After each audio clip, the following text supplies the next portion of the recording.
So you do have the keys for the vehicle. That's to lock the vehicle, open the vehicle, and open the sliding door if you just need access to the sliding door. This key here will access your shower taps, and this key here is your water filler. It's keyless to turn it on. I've put the keys there. You put your foot on the brakes and then press the start button, and that will activate the motor. At the moment, it's telling me my right door is open, and if I press the back button, that will disappear. That's telling me how many kilometers are on the odometer. So every time you go into the vehicle at the start of the rental, you'll take a photo of how many kilometers. So that's at the bottom, 11,074 kilometers. You'll check your tank is full of diesel, which we do require it to be returned full of diesel. So on the driver's side, you've got your door, which here, this is for your windows, up and down, left and right. Here's for your rear view mirrors.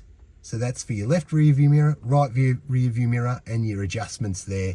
Always make sure you can see the side of the van with your rear view mirrors. This will collapse your rear view mirrors. You've got your steering wheel here, and on the right side of the steering wheel is your cruise control. And that's how you turn your cruise control on, by pushing that up. That's how you set it, by the up button or the down button. It can go increments of 1 or 10. And that's if you want to resume your cruise control or cancel your cruise control while you're driving. And obviously your brakes will cancel the cruise control at the same time. So let's, for example, you press the cancel button, your resume button will put you back at the speed that you were at. This controller on the right, as you can see, I'm sliding through the settings. So I can see my digital controller there. When I'm driving, I like to have it on digital, and it's also got an analog on the left.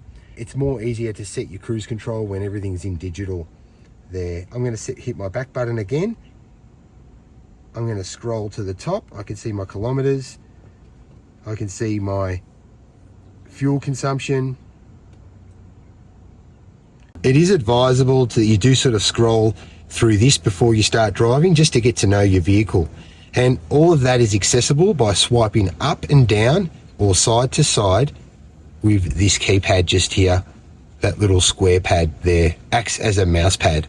On the left hand side is your radio, which activates your smartphone features. There's your home button. If you do want to answer the phone, it's that button there, your volume, and you're talking through that, your hands free. On the left hand side, you do have your indicator. So when you're driving, you do want to think left. So left indicator, and your windscreen wipers are on your left too. And if you push that button there, water will come out of the windscreen wipers. And I'll turn the vehicle on. So I'll push my foot on the brakes, press the start button. And when I push the brakes, the toolie pull out will automatically close. Always check the toolie, the pull out step, that it is closed, because sometimes it can get jammed before you drive off. And this stick on the right is your gear shift.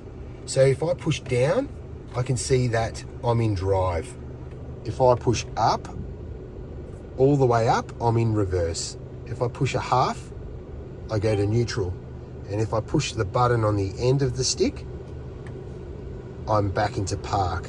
The passenger can also use the touchscreen monitor to navigate through the features. You've got the USB to USB there, and you can also plug it in down there. You've got a cigarette lighter there, so you can charge your phones too. I've activated my Google Maps. In order for my Apple CarPlay to work, I have to use the above port. The port down there just charges. So I can activate my Apple CarPlay through that. And it's pretty much set up so that we do fold everything away, so we're not on our phones while we're driving. So you use everything from the steering wheel. Most of my customers do spend about 5 minutes just trying to navigate through all these features, just to get them down pat. So when they're on the road, they're not looking at the steering wheel the whole time. You've got your volume there. You've got some other smartphone features there. Air conditioner, how you want to blow your air. Your hazard lights, your temperature, your fan speed, your demister, and if you want to recirculate air because you're going into a tunnel, etc., then you press that button. We do advise that when you're driving, you bring in fresh air from the outside, just to avoid any fogging that's going to go on in the van. And if I just push that button now, it's turned off. For some reason, the radio still stays on, and if you're wondering how to turn it off, you simply do that by opening the car doors. Here is for your lights. You've got your visor here, and obviously when you drive off, make sure the park brake is down all the way. You do want to note that we do have a reverse camera just there, and you can see the camera is located on the top of the barn doors. You can see the step where the barn doors open up, so you make sure that you don't want to hit that part there. You can change the settings of it from up there to there. I prefer that setting. You can see your reverse camera's just there. When you are reversing at campsites, you just want to be wary that there's no overhanging trees, because overhanging trees will hit the top part of the van. So it does have a blind spot, and the blind spot is generally that part there and that part there. So when you're reversing, get a spotter. Also, make sure there's no overhanging trees, because they may take out your appliances on the roof, etc. Your rear view mirrors are just here. You do have the blind spot assist, which is a red triangle that lights up when someone is in your blind spot.